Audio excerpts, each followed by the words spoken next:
Okay.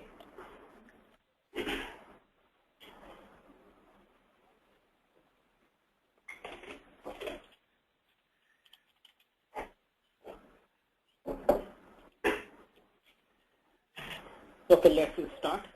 Thanks for being with us in our EGL distance learning training class. My name is Abdul Ahad, and I'm working with Royal Feather. We are IBM business partner, and we are here today for learning EGL distance learning classes. What is EGL and what are the benefits that we can get from IBM EGL? I hope all of you have downloaded the course material and the software. And before proceeding, if you have any question, type in the chat window provided in this GoToMeeting link. Okay. Before directly going into EGL, I would like to like to see what is the need of EGL and why we need EGL and why we need rich technologies. As we are already familiar that currently we are going through, and there is a need for mobile rich interfaces for all sorts of applications. And based on this, we need rich interface for our green screens. And the EGL is the right solution from IBM that provides a better solution so that you can simplify and you can migrate your applications onto Web 2.0 rich enabled interface. I'm not going to go into more detail of what is the Web 2.0 or rich internet applications, just give you the benefits of what we can achieve through EGL, the features of Web 2.0. Like using EGL, we can do AJAX calls, we can integrate Google Maps, we can create rich interface applications based on JSON or SOAP messages or RESTful services calls. Here is a high-level example. These different applications are being created with EGL. On the fly, we have meshed up different technologies like Google Maps, different diagrams, images, and everything is consolidated in a single interface. At one place without reloading the whole page, without putting your whole call on your network, just requesting the needed information. So these things we can do with the EGL.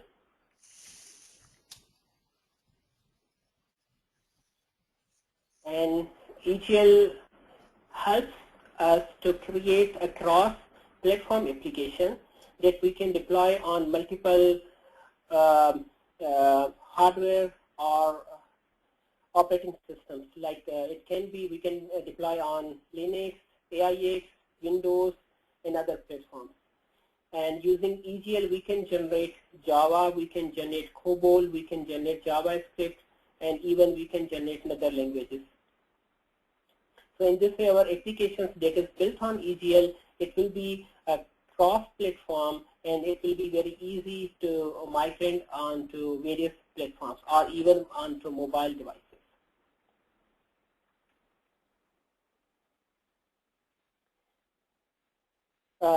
In EGL, we have two tools, two different softwares that we can use to create EGL rich UI applications based on our legacy applications, just to create a rich interface for our legacy apps. So there is a free tool that is EGL EDT tool that is available on the Eclipse site, but there is a one version from IBM that is a priced version that is called is RBD, Rational Business Developer. So using the tool, we will create a rich UI applications using EGL language, and then we can deploy onto different application servers, and then definitely we will test on different gadgets or browsers in different things. So this is a high-level overview of what EGL is and how we can create different like Web 2.0 enabled applications, or the need of the time. The need of the time is to create rich applications to face your mobile portability of your applications. So with EGL we can address such problems or the need of the time. Here on the screen we have a Google Maps example given here. If you see on the right side, we have written a good number of lines in HTML, JavaScript, and Google API to implement a single Google Map on a page. But on the left side, we have a couple of lines written in EGL that does the same thing.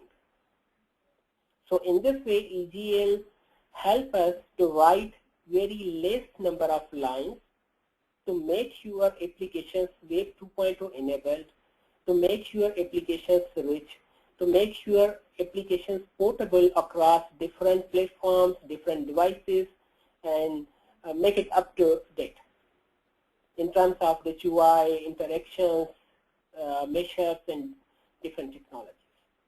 So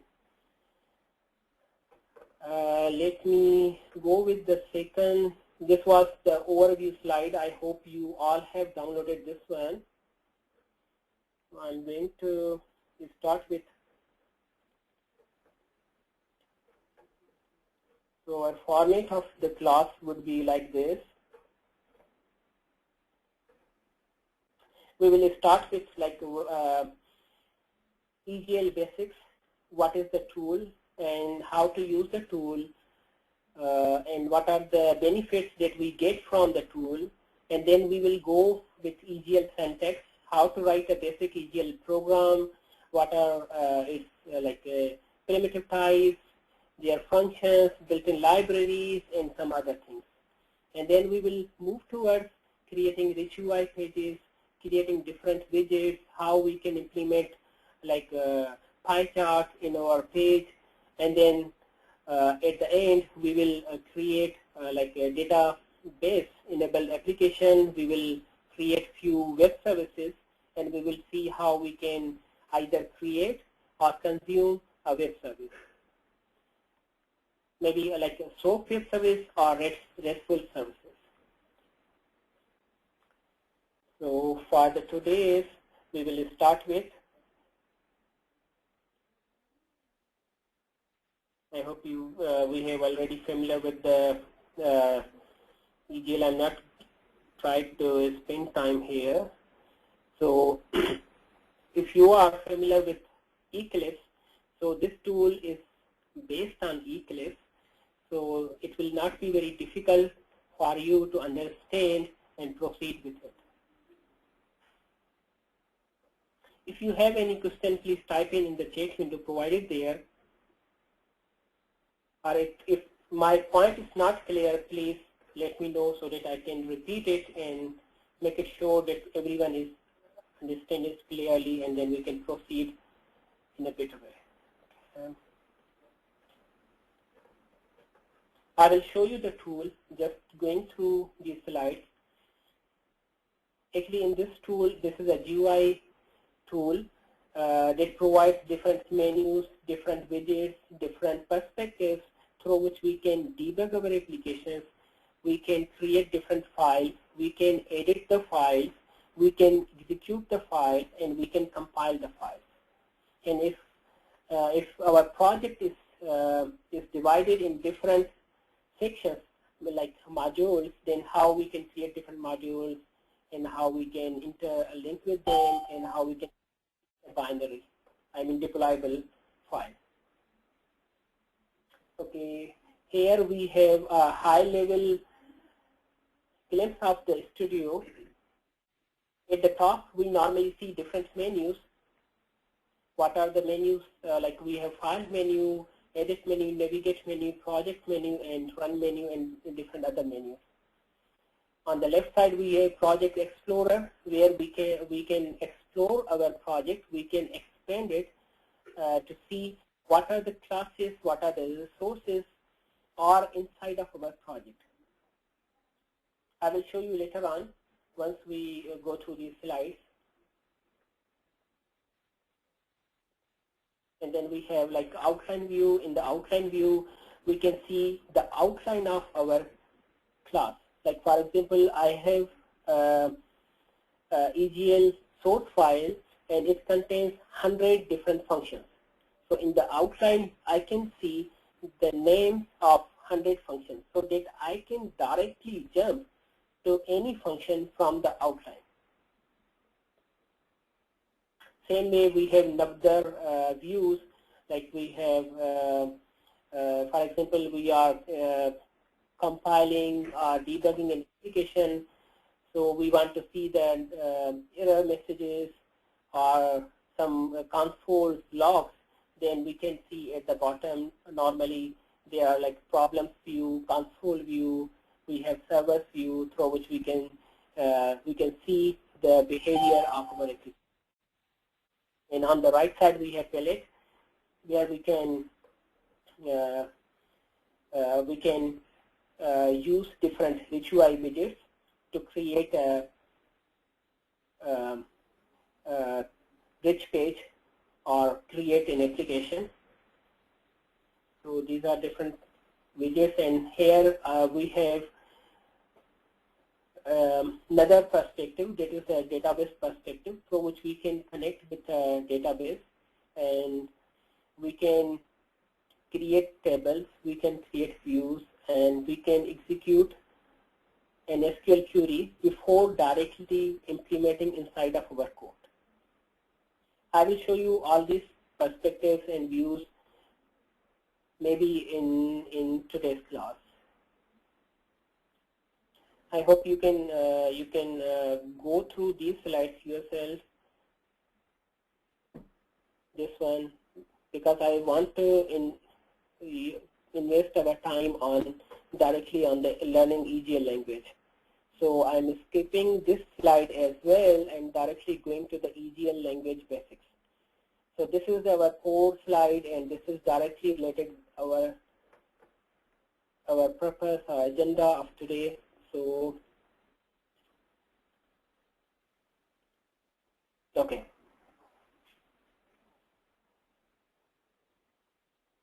If you have any questions so far, please type in the chat window. As we are familiar with other languages, same way we have easier syntax.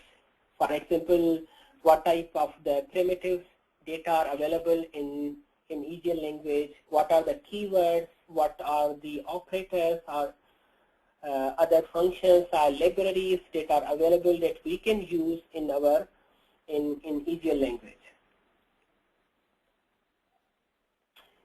And starting with the EGL data parts like when you are creating a program, you need to have your variables declared. Here we have divided our variables into three major categories, like primitive data types, and we have another type is data item, that is the enhanced version of primitive data types, and we are just putting our special formatting or validation set of rules. And we have third category, that is record data parts, where we create a record structured layer of data types. I will show you in detail that what are the primitive types, data items, and records. Starting, the first one is primitive data types. In EGL, we have these primitive types available. For example, for manipulating with character or string type of variables, we can create char variables, we can create a string, we can create MB char, we can create DB char, or we can create Unicode for storing alphanumeric data. For numeric, we can create a numeric that is also a primitive type. We can create date time or time stamp variables. We can create large objects like blops or clops, and we can create Boolean variable to hold true or false values. And when we are going to interact with Java or like to generate the Java code, then we need a special type that is the any.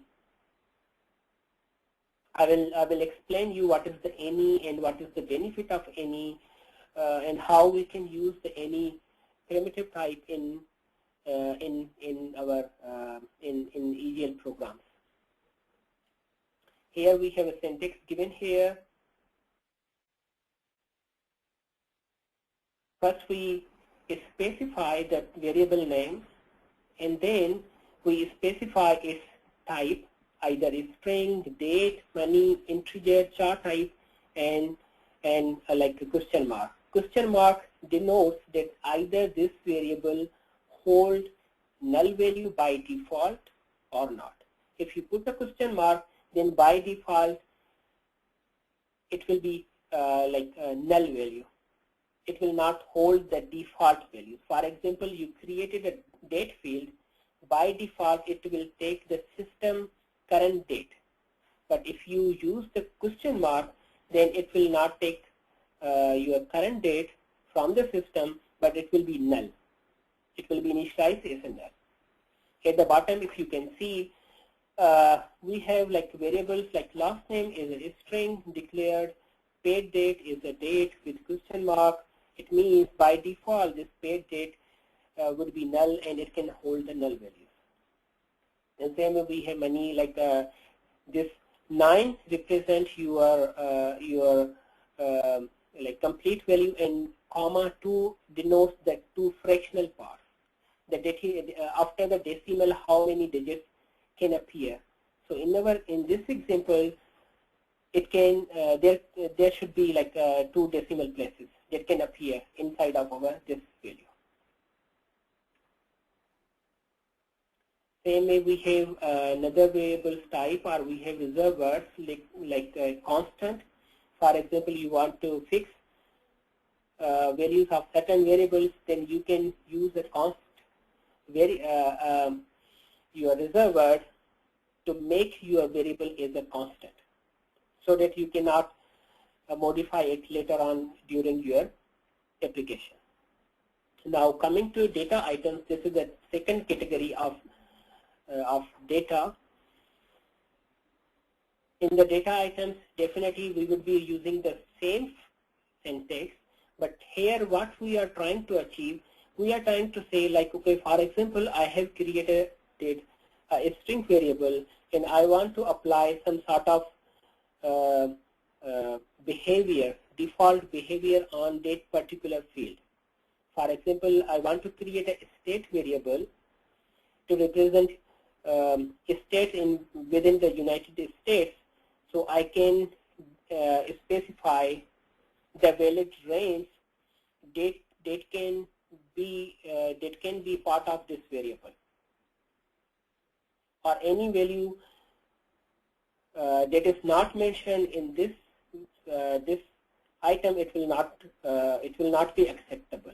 So in this way, you are like making sure that your variables, the variable like a string variable or the amount variable that you are going to declare, it will always hold some values, like positive values. It should not hold the negative values. Or if you want to apply some sort of like, let's take this example. Here we have example given here. For example, I'm declaring a data item is a password. Its type is a string. Now what I am putting these extra like properties within the curly braces. I'm saying, okay, when I'm using this password field on my page, then by default it should display as a secret. The character that I will type inside of this field, those will be secret, like asterisk, asterisk, asterisk. In this way, you can change your the default character, but so in this way it will be by default secret. and the display name, this will be your placeholder. For example, you have used your password field on your page and you have not entered anything, so by default there will be a message displayed that shows enter password.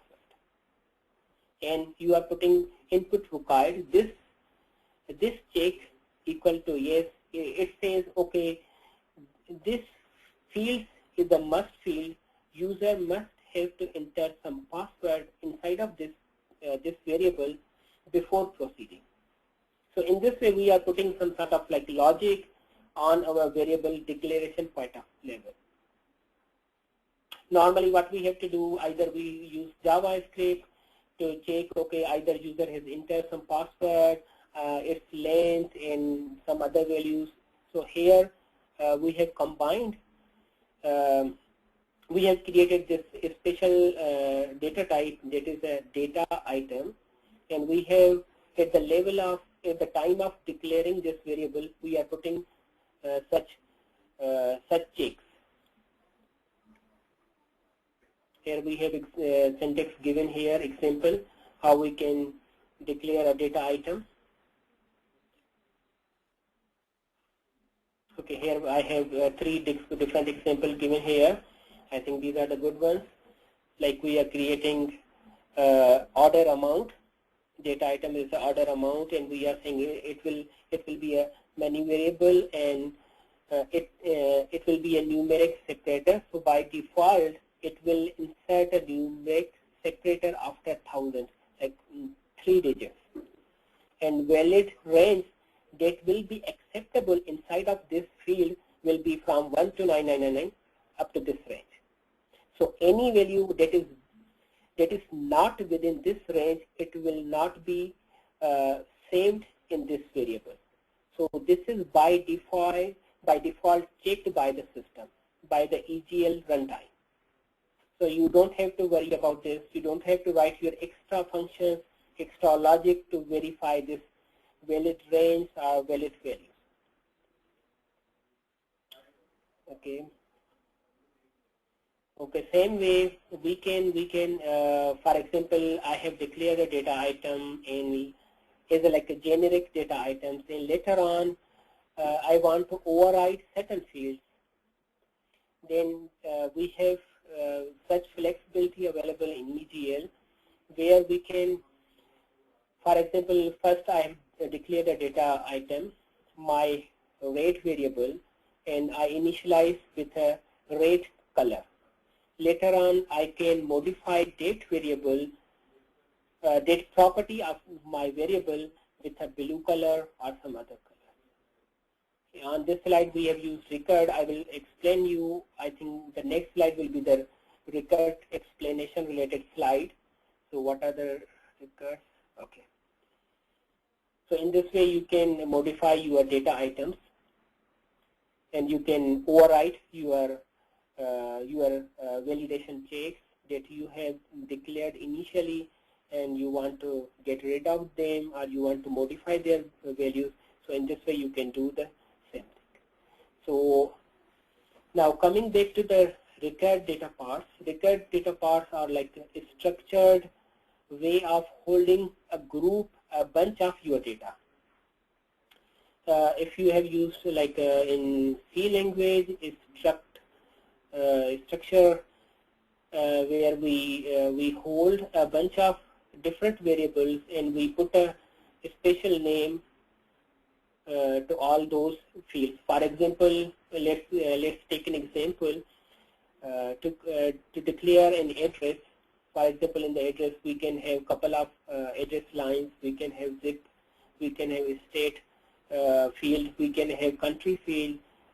And so rather than creating all these separate fields, we can create a record, and we can give it an address field, and inside of the record we can create all these 4 fields, like address line 1, address line 2, state, zip code, country name, and so on. So using this, so in this way we can easily manage those related fields inside of our application. Here on this slide, we are seeing that how we can create a basic record. We have the syntax of creating a record is this, like we put a reserved record, and then we give the variable name. Like in this case, I have given like primitive record, and I have specified its type is basic record. There are some other types I will explain you later on. This maybe after 1 or 2 slides. So inside of this record, we have specified 3 different fields. Like integer field is int, and a string field is a string, and we have declared a char field. If you see, and then once we have declared this record, then how we can use it inside of our program. We will create a variable like my record variable. Its type is primitive rect, that is this record,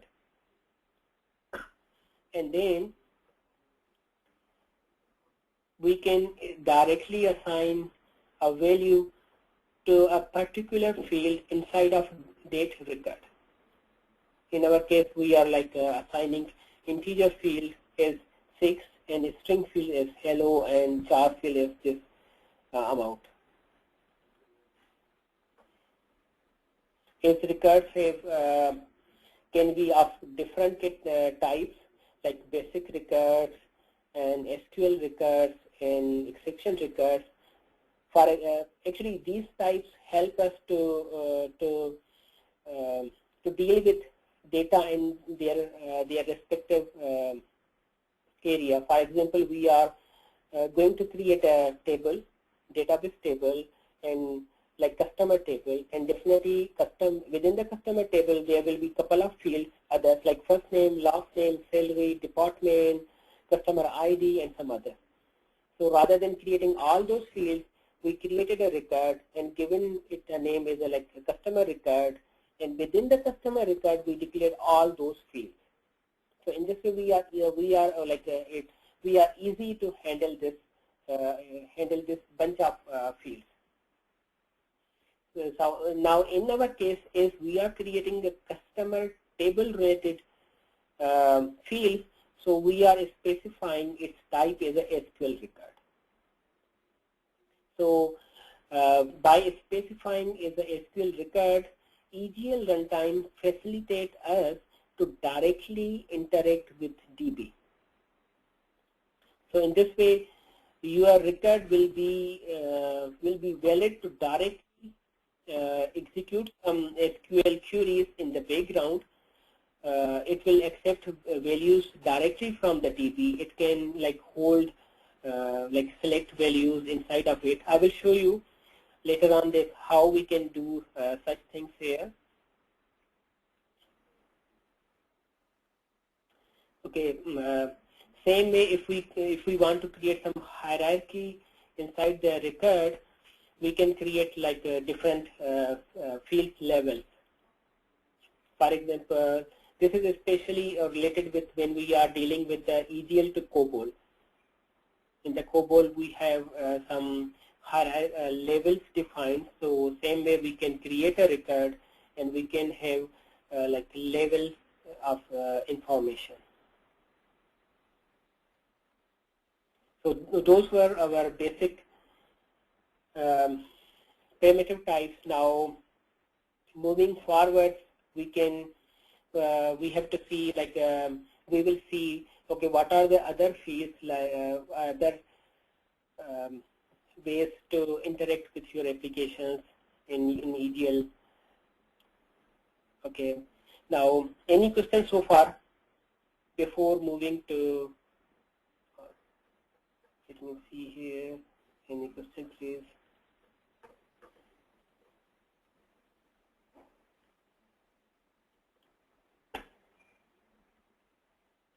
I think let me first go inside of our tool before moving ahead, so that in this way you can understand my language. I hope you can see my screen.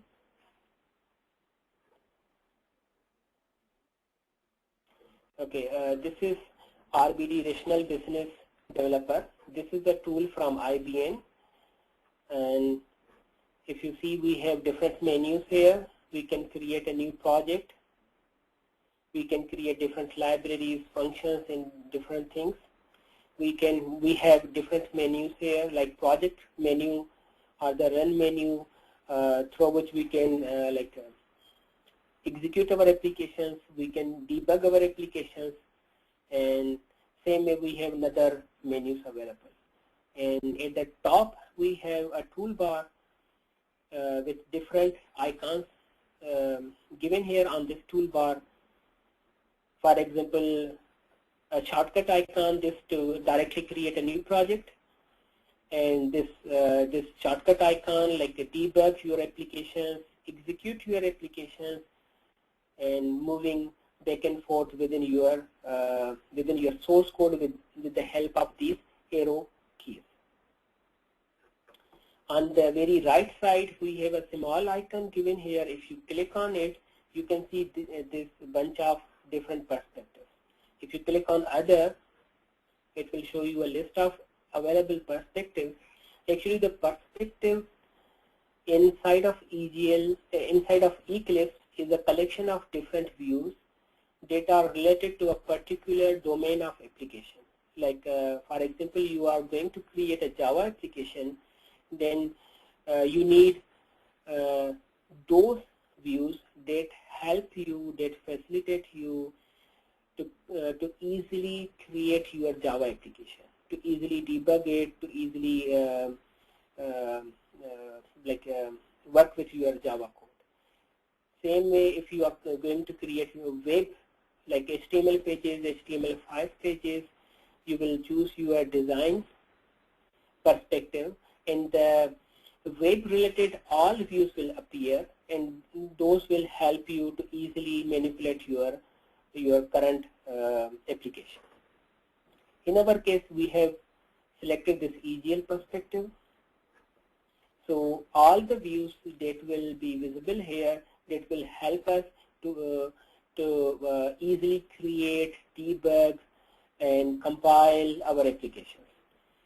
Now, I have some these default packages imported here. I will explain you later on.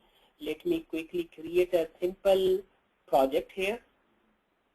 Either you can create directly click on this icon, or you can go in the file menu and you can select the new. Okay, I've selected here EGL project. I'm giving it a name. If you see here, I have different. I have 4 types of EGL projects that I can create. For example, if you want to create a console sort of green screen based application using EGL, then you have to select the general project. So the application will be created like 3270, like 5250, or console sort of applications. There will not be any widget or component on it. And second type is EGL rich UI projects. For example, you want to create a Web 2.0 looking applications based on like Dojo or some other rich widgets, then you have to select this rich UI project. And the third category is web project. For example, if you want to create an application that is going to generate a Java code, and that will be using the Java technology or JSP servlet, then you go with this web project. And the fourth one is, of course, your plugin project. And if you like to create your own custom plugins, then definitely you have to select this one. As our course is concerned, I'm going to select this rich UI project. First, demo app. I've given it a name. Select next. Now by default, I have 2 widget libraries selected here, like EGL Rich UI Widgets library and EGL Dojo Widgets library. These 2 widgets libraries help us to create our rich UI pages. The widgets are your rich UI components, like buttons, text fields, pie charts, grades. Next, just press finish.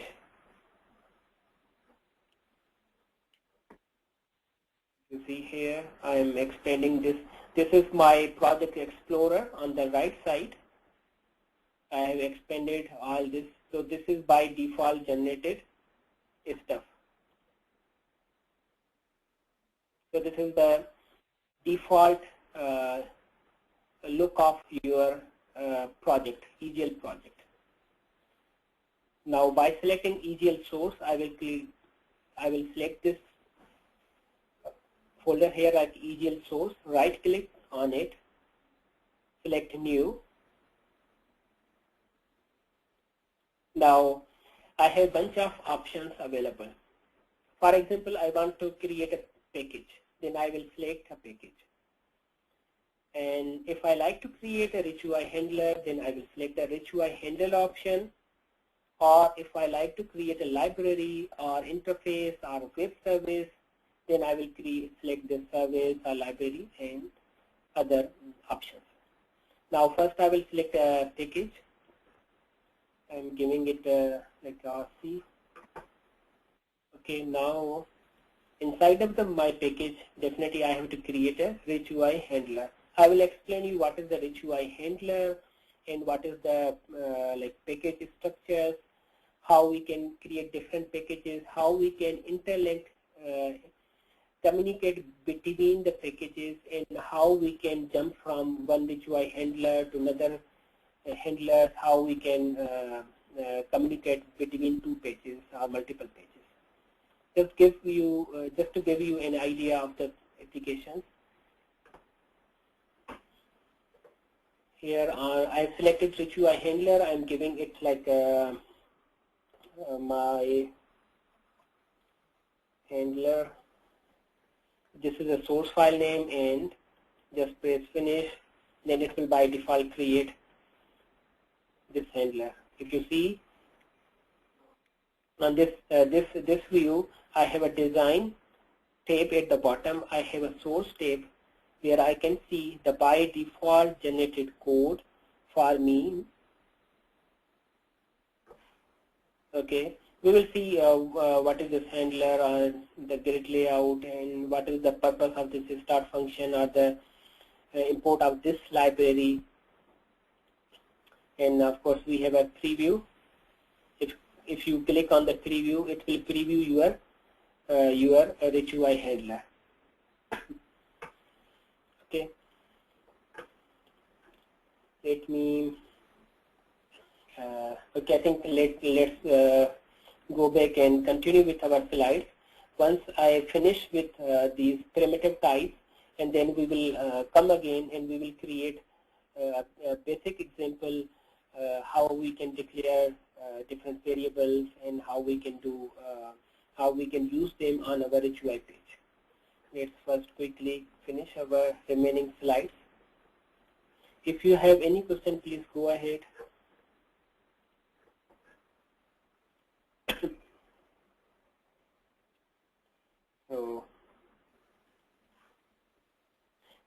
So far we have seen different primitive types like basic primitive types, char types, string types, date, boolean, int primitive types, and then we've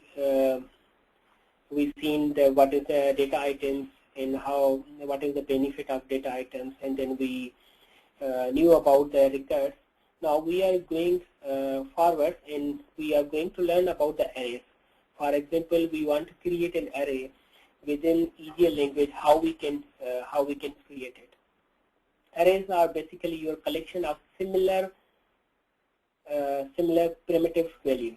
For example, you want to create a variable that will hold multiple integer values rather than creating like all variables multiple times. You can create a array variable and specify its type as integer, and then you can give it different values.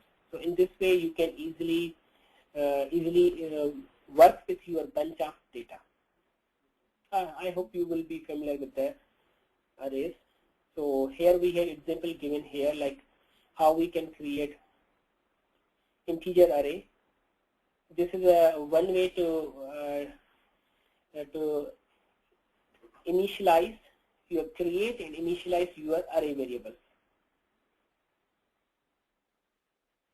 And if you see at the middle, we have example given here. For example, at the index number 1, we are storing this 5 plus 5 value, and on index 2, we are going to save the 16 value. On index 3, we want to save the values that are present on index 1 and index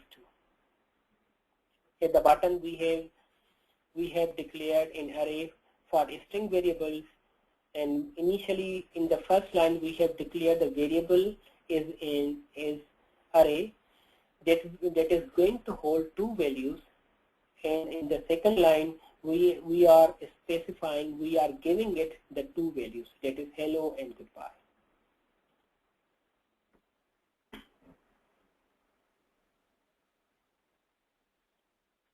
Same way we can create arrays for like different types, like if we see here, this is another way to either define your variables or initialize, or in the single line you can define and initialize. So it's up to you, either you want to first declare your array variable and then you assign values to your array variables, or in a single line you declare a variable and assign values directly to it. It's up to you, and it's up to the need of the code or the logic. Same we can declare array for our decimals, booleans, and even data items and records. So here we have another example given here. I think this one is really good, like in the arrays, by default from the EGL, we have couple of functions available through which we can manipulate the array variables, because array is a special type of variable. So EGL provides custom functions. For example, I want to know the size of my array variable. For example, what is the size of my array, and I want to remove a one variable from the array. I want to decrement it. I want to get rid of third value from the array. Then how I can do this? So there are couple of functions available. Here on this slide, I can see we are using this append element. So this append element is basically adding a value to your array. At the top, if we see, we have declared a null array, and we are directly assigning a value to its second index, because we have declared this array, but we have not initialized. That's why if you directly assign to a second index, definitely it's a null, so it will throw a null value exception. And same way, if you use the custom functions that is provided by the EGL runtime, like append element, of course this variable is only just declared but not initialized. So in this way, it again throws an exception.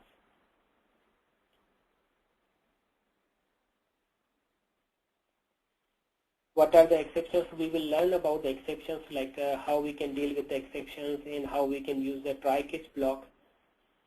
Now, if you see on this slide, I have a couple of functions given here. If you see on the right side, like append all, append element, get maximum size, or the get size of this this array, or remove all elements from this array. So in this way, we can easily get rid of all elements from the array. So array will not hold any value, any data. Actually, this like a add element or get element, these become very helpful when we are dynamically adding values to our array that is generated on the fly.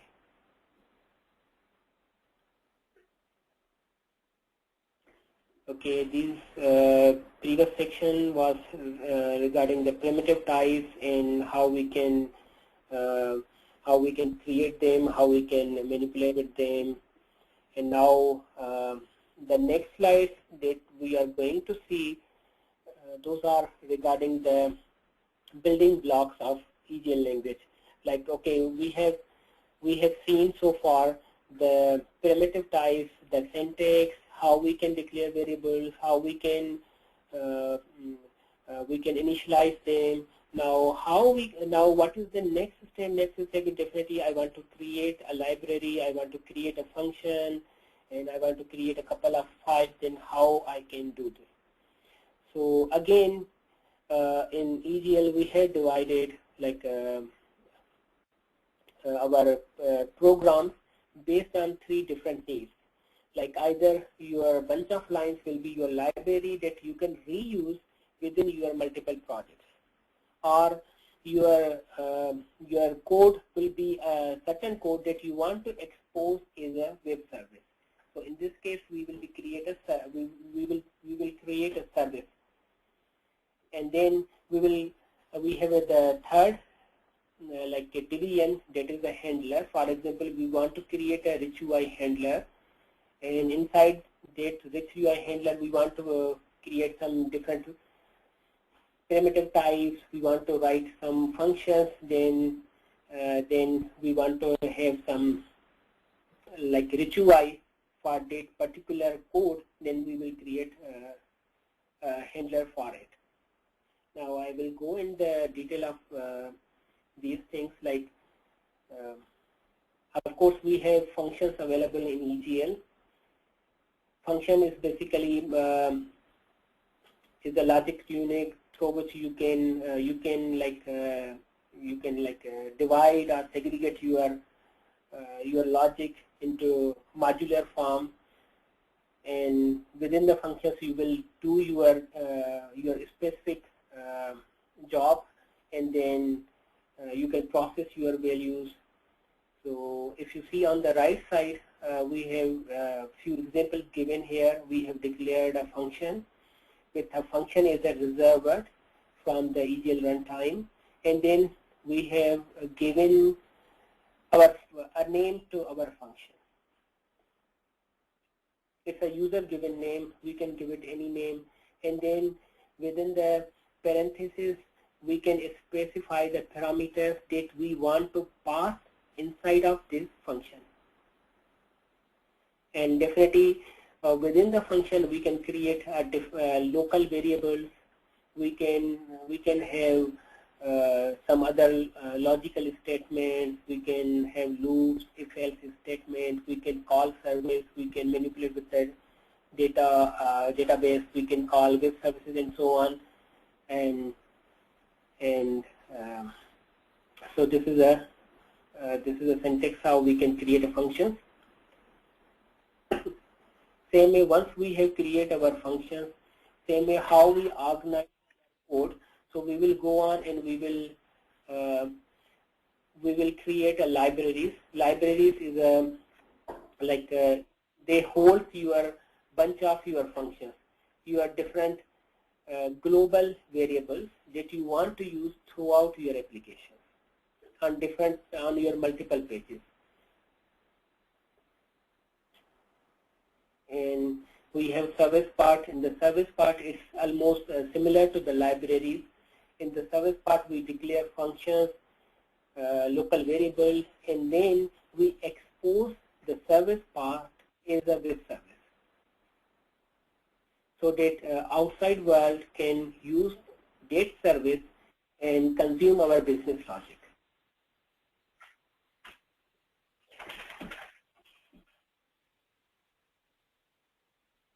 Can you please mute your line? There's a voice coming.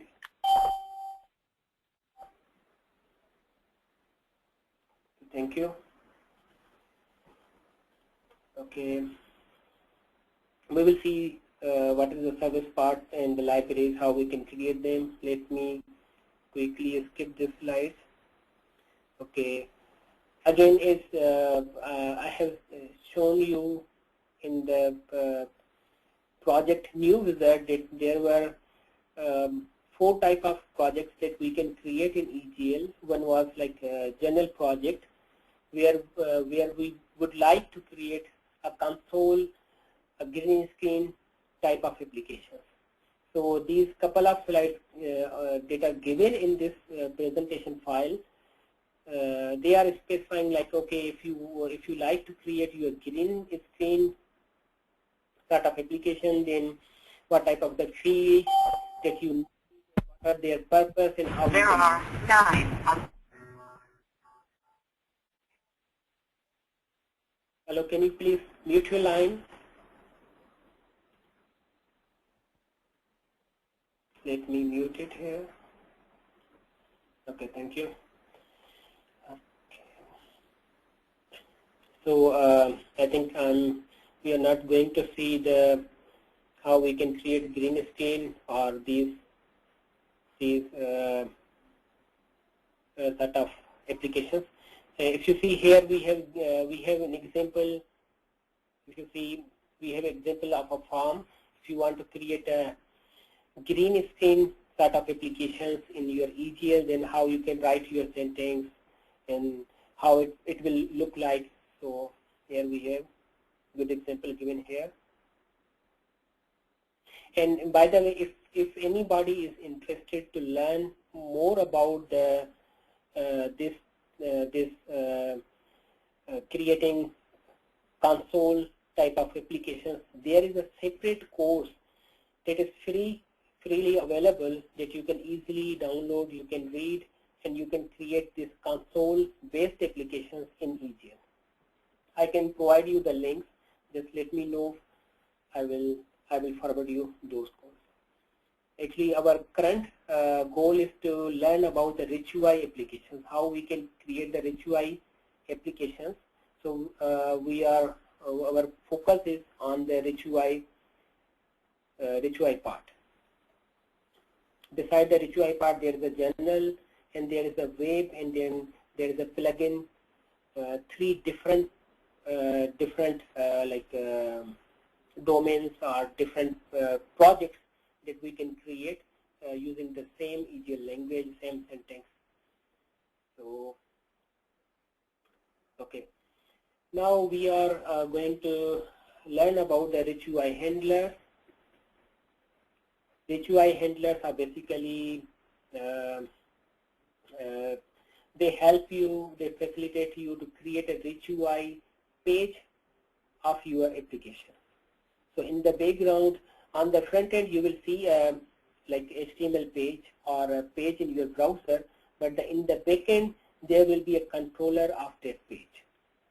That is known as a rich UI handler. That is handling your rich UI.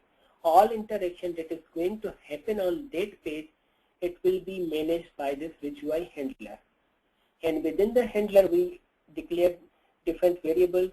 We declare different widgets, we declare different functions that are required on that page. For example, I declared a text field, button, and then I have written down a function. For example, a person has entered his name in the text field and then pressing the button, then what will happen? So all these logic that is required on this particular page will go inside of this rich UI handler.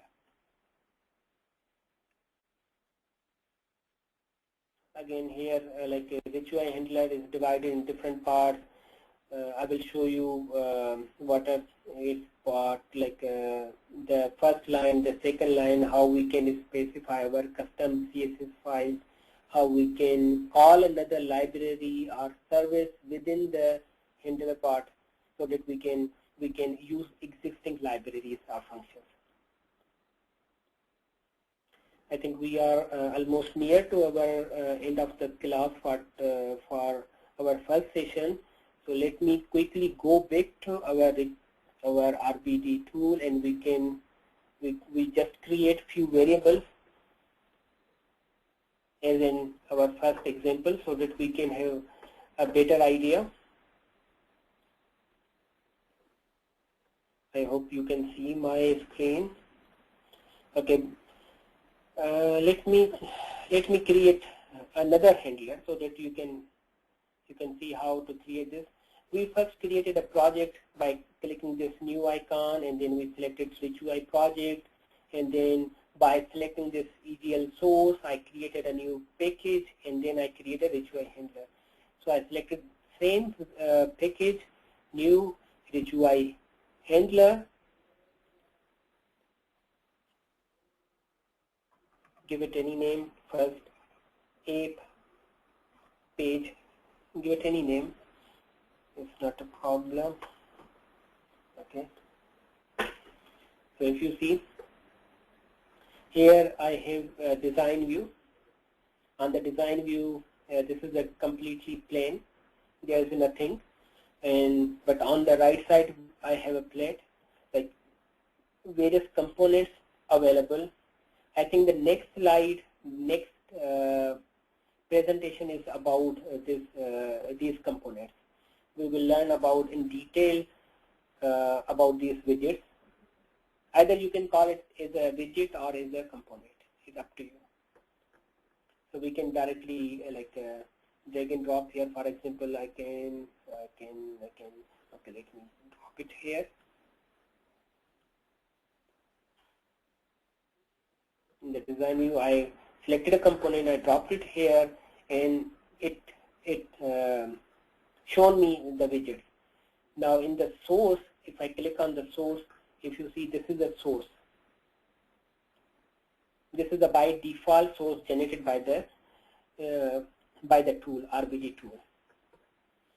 As usual, at the top we have a package statement, and then we have couple of import. Like for example, we are going to use a grid layout. We are using Dojo calendar and grid layout data. So the details of these widgets, like Dojo calendar widget that I am going to use on this page, is declared inside of this library. So I am using this library that is present inside of this package. Then we have handler as a keyword. This denotes, okay, this first app page is my handler. Its type is Rich UI handler, and then we have couple of properties like initial UI, on construction function, CSS file, title, and there are some other properties that are not used by default, but we can use them. For example, in the initial UI, we are saying when this page is going to be rendered in the browser window, which will be the by default your UI, which component is going to be visible initially. So we are specifying, okay, this UI field should be the visible on the page load, and UI is declared here. I will tell you how this one is declared here. UI. This is specified as a grid layout. Just leave these details like grid layout, Dojo calendar. Just remember, okay, initially we are saying, okay, this component will be the initially displayed on the page. Okay. So we have another function, another property like on construction function. In on construction function, we have specified like this is start. This is start function. So any logic that we declare here, for example, call my service, for example. Okay. So when this page is being generated, is being executed initially on the first time, when it's being constructed, generated in your browser, then this function should be called. Okay, and then we have another property here like CSS file. If I want to use my custom CSS file, I can use this property. I can specify this CSS. So this CSS file is located here. Okay, if you see here, web content, I have CSS. If you see here, CSS/first demo app.css. I can double click here. Okay, it's blank. There is nothing because we have not defined any CSS property here. So any property that anything that I can define in the CSS file, I can use that CSS inside of my Rich UI handler on my different components widgets.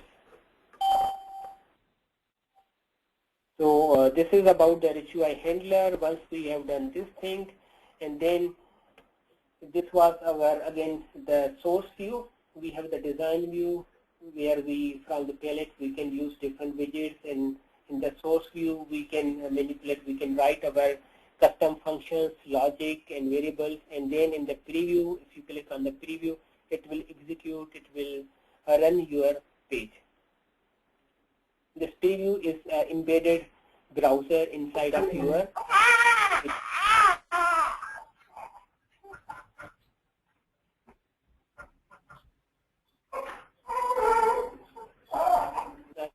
Can you please mute your line?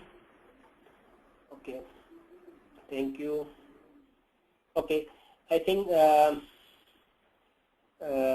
this is good for our first session. We will meet after 1 hour and we will continue onwards. And meanwhile, if you have any question, please go ahead, send me via your email, and I will try to help you out. Thank you very much for your time. We will meet after, I think, 50 minutes. Okay. Thank you. Bye.